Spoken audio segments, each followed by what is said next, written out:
이지 오늘다 업고늘다 얼씨구 좋다 막 이렇게 그 놀부 형님이 우리한테 못되게 군 거 잊었어요? 그러려면 저는 안 탈래요? 라고 하면서 흥보 가족의 그런 가난한 신세를 한탄하는 대목이 있어요. 여러분 안녕, 햄토쌤이에요. 오늘은 흥보가 같이 배워볼게요. 네, 여러분 흥부와 놀부의 이야기를 아시나요? 아마도 많은 친구들이 이 이야기를 잘 알고 있을 거라는 생각이 들어요. 선생님도 유치원생 때 동화책으로도 이 흥부와 놀부 이야기를 읽고 또 연극으로도 발표를 했던 기억이 나요. 이렇게 흥부와 놀부, 마음씨 좋은 동생 흥보, 그리고 심성이 악한 형 놀부의 이야기를 판소리의 형태로 담은 그런 사설 작품이 흥보가입니다. 우리 줄거리에 대해서는 대부분의 친구들이 잘 알고 있으니까 이 흥보가, 오늘 이 시간은 특히 판소리에 집중해서 판소리의 구성 요소는 무엇이 있고 또 그것의 역할과 기능, 그리고 흥보가가 갖는 특징에 대해서 좀 더 중점을 맞춰서 같이 살펴보도록 할게요. 네, 흥보가는 판소리라고 했죠. 판소리의 뜻은 판노름을 벌이는 소리라는 뜻이에요. 판소리. 판소리 5마당 중에 하나인데요. 다른 판소리들, 이러한 판소리도 있죠. 사랑가 같은 거. 이지 오늘다 업고늘다 막 이런 좀 잘 부르나요? 아무튼 이러한 판소리 같은 거 중에 하나예요. 이 흥보가. 이 흥보가는 판소리 이전에 또 다른 형태로도 문학사적으로도 이어져 왔다라고 하는데요. 원래 처음부터 흥보가만 이렇게 딱 전해진 게 아니라 처음에는 방이설화라는 그런 설화부터 시작됐어요. 그 다음에 이제 흥보가라는 판소리로 이어지고 그 후에 흥부전이라는 소설로, 고전 소설로, 그리고 그 이후에 연애각이라는 신소설로 전해지는 문학사적 맥락도 갖고 있습니다. 그러니까 흥보가라는 판소리가 우리가 오늘 배울 작품은 이거죠. 이러한 판소리는 처음부터 하늘에서 뚝 떨어진 것처럼 판소리 이렇게 혼자 존재하는 게 아니라 그 전에 설화에서 판소리, 그리고 판소리에서 판소리계 소설,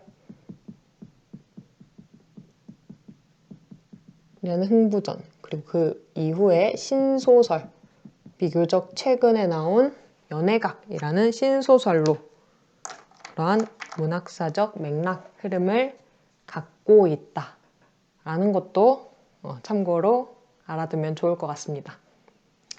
네, 오늘은 특히 이 판소리에 좀 더 초점을 맞춰서 보기로 했죠. 이 판소리의 구성 요소는 크게 2가지로 나누어 볼 수 있습니다.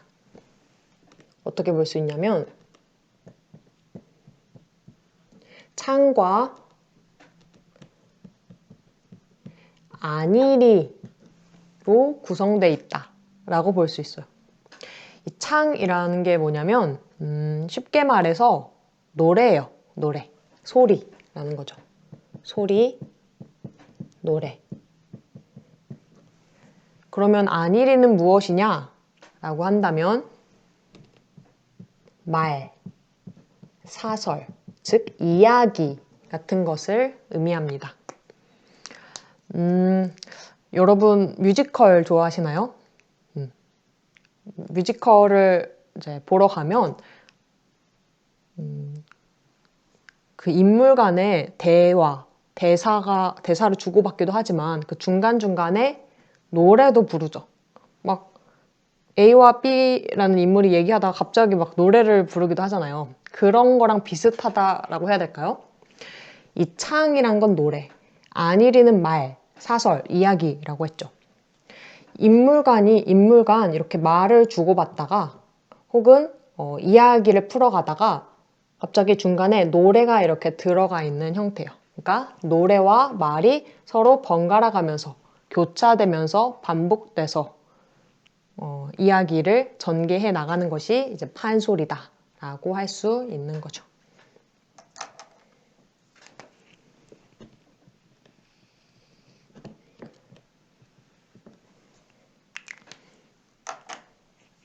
그러면 이 창과 안일이 각각 어떠한 역할을 하는지, 판소리 안에서 어떠한 역할을 하는지도 정리를 해볼게요.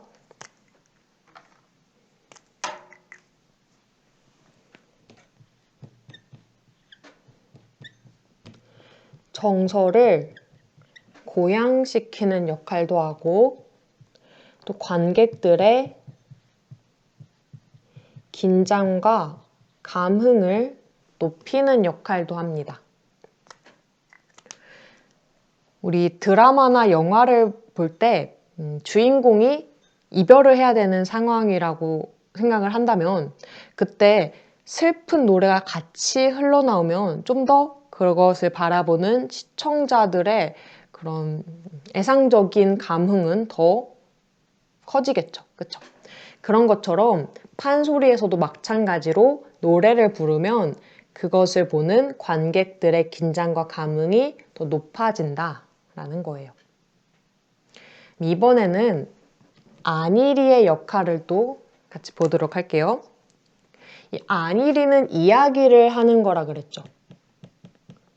그래서 서사 전개 역할을 합니다. 이야기가 흘러갈 수 있도록 만들어주는 역할을 한다는 거예요. 또 창에서는 긴장감을 높여준다 그랬어요. 그쵸? 근데 안일이에서는 그렇게 높였던 긴장감을 다시 낮춰주는 역할을 하게 됩니다. 그래서 긴장, 이완의 역할을 한다 라고 정리할 수 있는 거죠. 그래서 우리 이 판소리를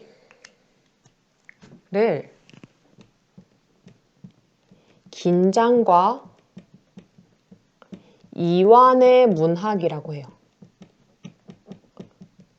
관객들을 이렇게 또 표현할 수 있는 거죠. 관객들을 들었다 놨다 이렇게 한다라는 거죠. 노래 중에서도 이런 가사 있잖아요. 부르지 말까? 아까 판소리를 부르고 나서 살짝 부끄러워졌어요. 네. 뭐 데이브레이크였나요? 막 내 맘을 들었다 놨다 막 이런 노래 있잖아요. 아무튼 그렇게 이 흥보가도 관객들의 마음을 막 들었다 놨다 한다라는 거예요. 긴장과 이완을 반복한다라는 거죠. 즉, 이 창과 안일이를 반복하고 있다라는 거예요. 노래를 불렀다가 말을 했다가 또 노래를 불렀다가 말을 했다가 이렇게 이 구조를 반복한다라는 거죠. 그러면 이 반복의 효과는 무엇이냐라고 한다면 뭔가 웃음을 줘요. 해학성을 높여준다라는 거죠. 사람들은 창에서는 막 울다가도 안일이에서는 깔깔깔깔 이렇게 웃다가 막 그렇게 관객들을 웃고 울린다라는 거죠. 그러면서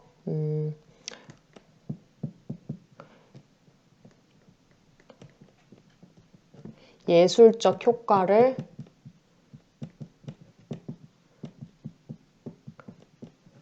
높이는 그런 기능도 하고요. 네, 그러면 우리 흥보가에 나오는 다양한 장단들을 또 적어보면서 조금 어떻게 장단이 사용되는지도 한번 여기에 정리를 또 해보도록 할게요. 네, 이제 흥보가에 나오는 그런 장단 중에서도 속도에 따라서 5가지의 장단으로 분류해서 같이 살펴보고자 합니다. 우리 먼저 가장 느린 장단인 진양조에 대해서 먼저 살펴보도록 할게요. 흥보가를 보면 이러한 부분이 나와요. 가난이야, 가난이야, 원수스러운 가난이야 라는 이렇게 흥보 가족의 그런 가난한 신세를 한탄하는 대목이 있어요. 그 부분은 되게 슬프고 서정적인 대목이죠. 그렇기 때문에 이러한 진양조라는 가장 느린 장단을 활용해서 더 효과적으로 그 장면을 극대화하고 있습니다.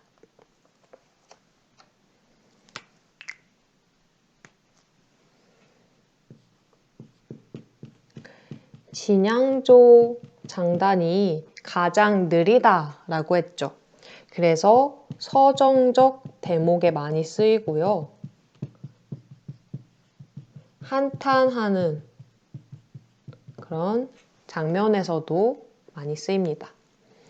진양조뿐만 아니라요.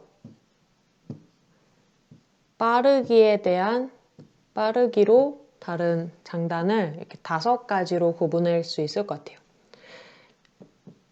가장 빠른 휘몰이 장단, 그 다음에 자진몰이 장단, 그 다음 중중몰이 장단, 그 다음에 중몰이 장단으로 볼 수 있을 것 같습니다. 이렇게 가장 위에 적은 장단이 가장 빠른 장단이고요. 가장 아래에 적은 장단이 가장 느린 장단이에요.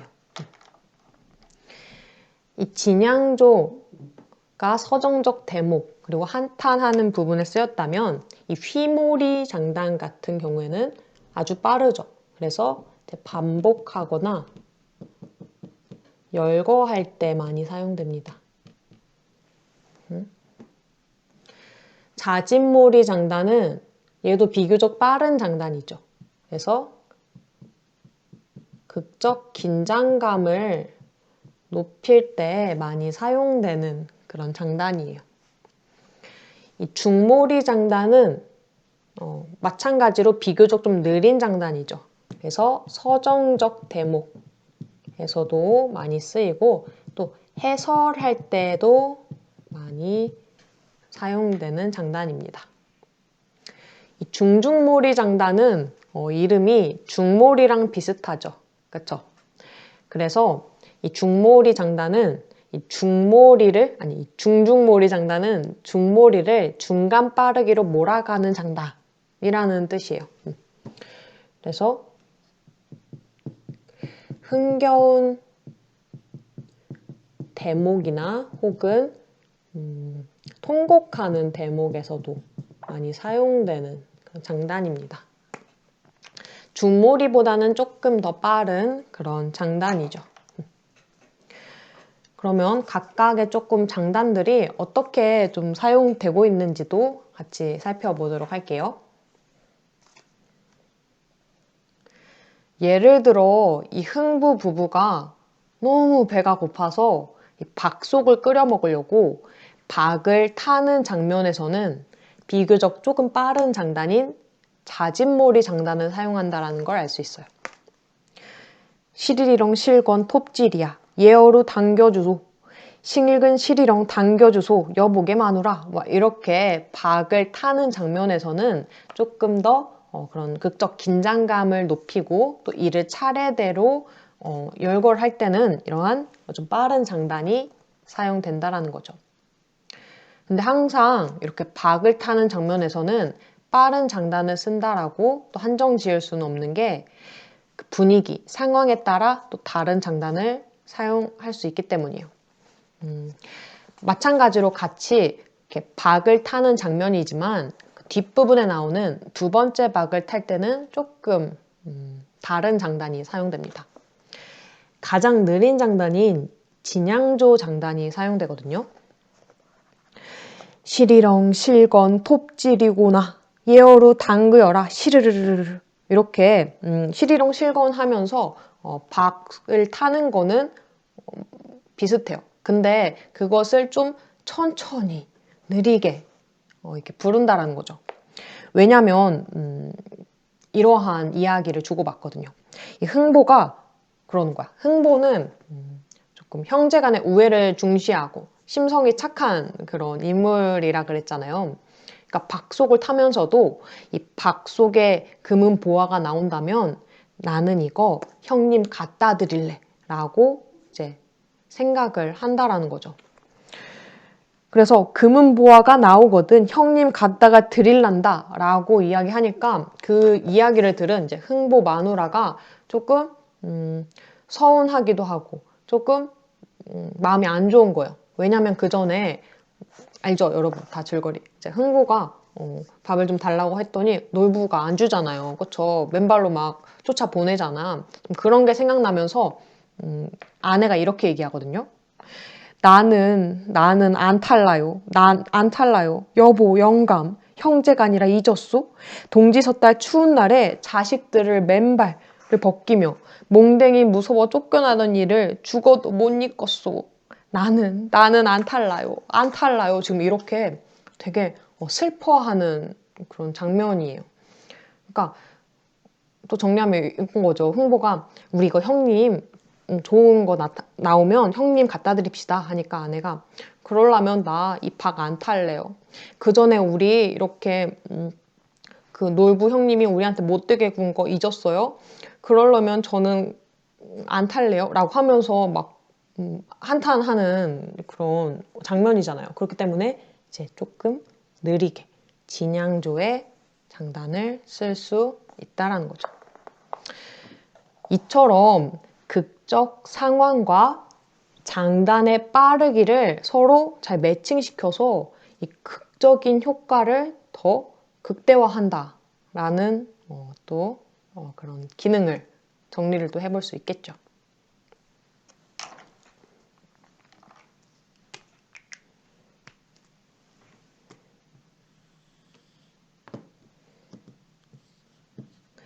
이렇게 극적 상황에 맞게 장단의 빠르기를 배열해서 극적인 표현력을 더 높이는 그런 효과를 주고 있다라고 정리를 할 수 있는 거죠.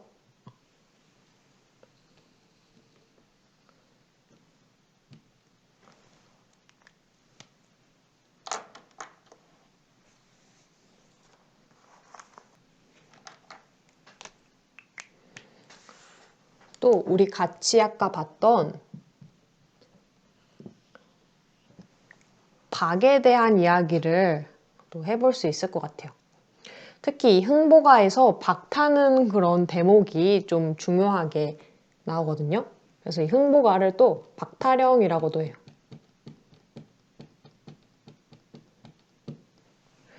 이 박. 처음에 이 흥보와 흥보 아내는 너무 배가 고파서, 그쵸? 배가 고파서 박속을 끓여 먹으려고 박을 타게 되는 거죠. 그렇게 박속을 먹어야 했던 비참하고 가난한 흥부의 삶을 의미한다 라고 볼 수 있는 거죠. 근데 이 가난했던 삶, 비참했던 삶은 단지 흥부만의 삶이 아니라 그 당시 살았던, 그 당시 조선 후기에 살았던 그런 서민들의 삶이었다라는 거죠. 삶을 대변하고 있는 거다.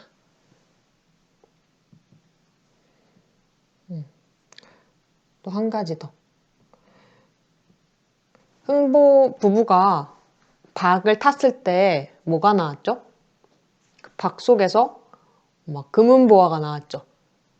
재화도 나오고 재물도 나오고 좋은 게 나왔잖아요. 그쵸? 맛있는 쌀도 나오고. 그래서 그것은 조금 비현실적이죠. 그쵸? 비현실적이지만 당시 민중, 가난하게 살았던 서민들의 소망, 바람을 담고 있다라는 거예요. 대리만족을 하는 기능도 한다라는 거죠.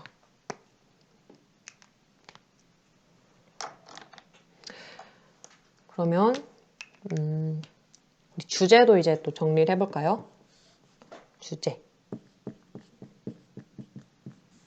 사실 흥보가의 주제는 크게 두 가지로 나누어서 볼 수 있습니다. 크게 표면적인 주제와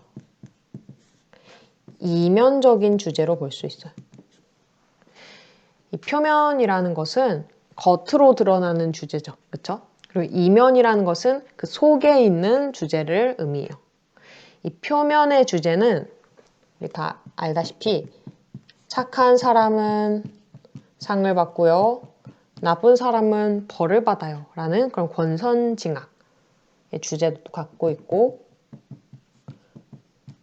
형제간 우애 있게 지내야 된다라는 형제간의 우애라는 그런 표면적인 주제를 갖고 있어요. 그렇지만 우리가 좀 잘 알아둬야 되는 것은 겉으로 드러나는 주제보다도 그 속에 있는 주제라는 거죠. 겉으론 잘 드러나지 않았지만 이 이면에는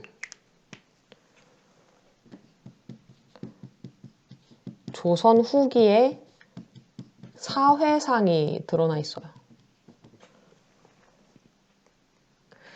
돈이 많은 그런 놀부는 잘 살고 돈이 없는 그런 흥보는 가난하게 사는 그런 빈부격차, 빈부 간의 갈등을 담고 있다라고 또 볼 수 있는 거죠.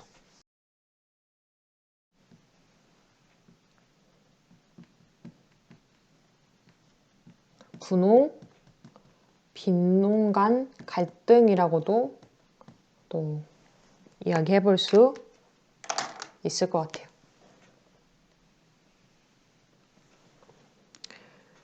우리 이런 걸 주제가 양면적이다. 주제 양면성이라고 합니다. 표면과 이면의 주제로 각각 나누어 볼 수 있는 것.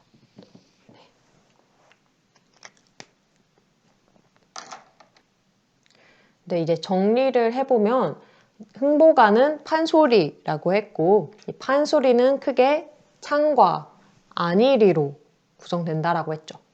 이 창은 노래인데 즉 이러한 휘모리장단, 자진모리장단, 중륜모리장단, 중모리장단, 진양주장단과 같이 그런 극적 상황에 맞게 빠르기를 배열해 극적 효과, 극적 표현력을 높인다 라고 했다면 이제 오른쪽 이 안일이는 말과 사설, 즉 이야기를 하는 부분이라 그랬죠.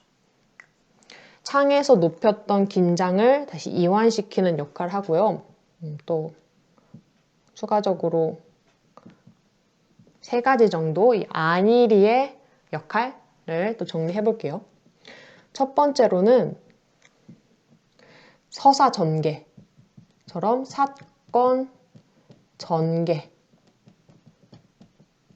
전달의 역할을 하고 있다. 두 번째로는 인물의 심리를 묘사한다라는 역할도 있습니다. 마치 소설에서 전지적 작가 시점으로 서술자가 인물의 심리를 묘사하듯이 판소리에서는 안일이에서 이야기를 하는 사람이 인물의 심리를 묘사해주고 있다라는 거죠. 또 세 번째는 창작자의 주관적인 판단이 드러난다라는 거죠. 막 판소리 하다가 예를 들어 이러는 거야. 이쪽이 못된 심술을 부리고 있는 놀부복에 막 이런 식으로 안일이를 하는 그런 이야기하는 사람의 주관적인 판단, 주관적인 생각이 들어간다라는 거죠. 사실 판소리는 창과 안일이로 크게 구분할 수 있지만 그거 외에도 어디다 적을 수 있을까? 여기? 네. 발림이라는 것도 있어요. 뭐 너름새라고도 하는데요. 즉 이게 뭐냐면 손짓 같은 거, 몸짓 이런 거. 부채를 폈다 접었다 이렇게 하는 행동들. 이런 것도 이제 판소리의 구성 요소로도 보고 또 추임새 같은 것도 있습니다. 추임새 뭐냐면 얼씨구나 좋다 막 이런 거 있죠. 누군가가 이렇게 판소리를 부르면 그 옆에서 북을 치면서 장단 맞춰주고 또 이렇게 감탄사를 해주는 추임새를 넣어주는 그런 고수가 있죠. 그런 고수가 하는 거 얼씨구 아이고 잘한다 뭐 이렇게 해주는 그런 추임새도 판소리의 구성 요소로 또 볼 수 있다라는 거죠.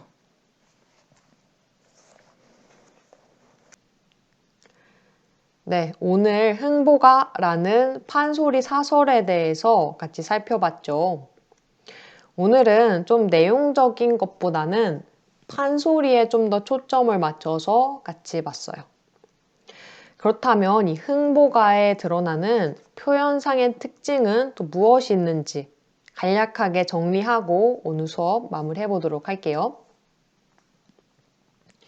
먼저 사투리와 같은 생생한 구어와 일상적 구어, 그리고 현재형 시제를 사용해서 현장감과 생동감을 높이고 있어요. 또 과장을 통해서 해학성을 높이고 있는데요.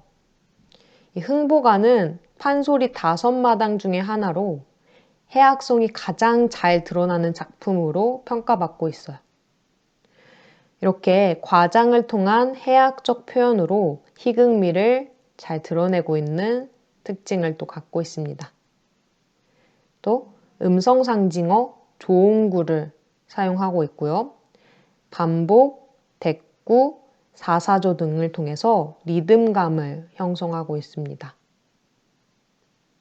또 양반층이 사용하는 한자어와 평민이 사용하는 그런 비속한 말투를 함께 사용한다라는 특징도 갖고 있죠. 네, 오늘 흥보가라는 판소리 작품 같이 배워봤죠. 이 판소리는 풍자와 해학의 문학이라고도 불립니다. 특히 이 작품에서는 조선 후기 물질 만능주의와 그런 세속적인 가치를 중시했던 사회를 비판하고자 하는 풍자성과 과장을 통한 해학성을 담고 있다라고 정리할 수 있을 것 같아요. 또 이 판소리에 대해서 좀 간략하게 이야기를 하면요. 이 판소리는 기네스북에도 실렸대요. 길게 노래를 불러서 기네스북에도 실렸다라고 하는데요. 어떤 작품은 10시간이 넘도록 약 13시간 정도로 이 판소리를 불렀다라고 해요. 정말 대단하지 않나요, 여러분? 판소리 동안이래. 13시간 동안 쉬지 않고 노래를 부르다니. 근데 가만히 생각해 보니까 창자가 이렇게 오랜 시간 노래를 지속해서 부를 수 있었던 이유는 무엇일까? 생각을 해보니까 거의 마지막 부분에 적었던 거 있죠. 추임새. 추임새가 있었기 때문이 아닐까? 이런 생각이 들었어요. 추임새는 뭐라 그랬죠? 북을 치는 고수가 창자의 노랫소리, 창자의 이야기를 잘 듣고 있다가 적절한 시기에 얼씨구 좋다 막 이렇게 호응을 해주는 부분이라고 했잖아요. 아마 이렇게 추임새를 잘 넣어주는, 잘 귀담아 듣고 있다가 적절한 타이밍에 맞장구를 쳐주는 사람이 있었기 때문이 아닐까 이런 생각이 들었어요. 우리가 살아갈 때도 비슷한 것 같아요. 지금 내가 겪고 있는 길이 힘겨울 때, 힘겨워서 그만할까? 라고 포기하고 싶을 때 누군가가 나를 잘 관심 있게 봐주고 잘 관찰을 했다가 적절한 시기에, 적절한 타이밍에 칭찬과 격려와 위로를 해준다면 우린 또 힘을 얻어서 계속 꾸준히 가야 할 길을 걸어갈 수 있겠죠. 마찬가지로 우리도 누군가의 이야기를 잘 이렇게 들어주다가 적절한 시기에 이렇게 격려를 해줄 수 있는 사람이 되길 소망해 봅니다. 네, 여러분 오늘도 강의 듣느라 정말 수고 많으셨고요.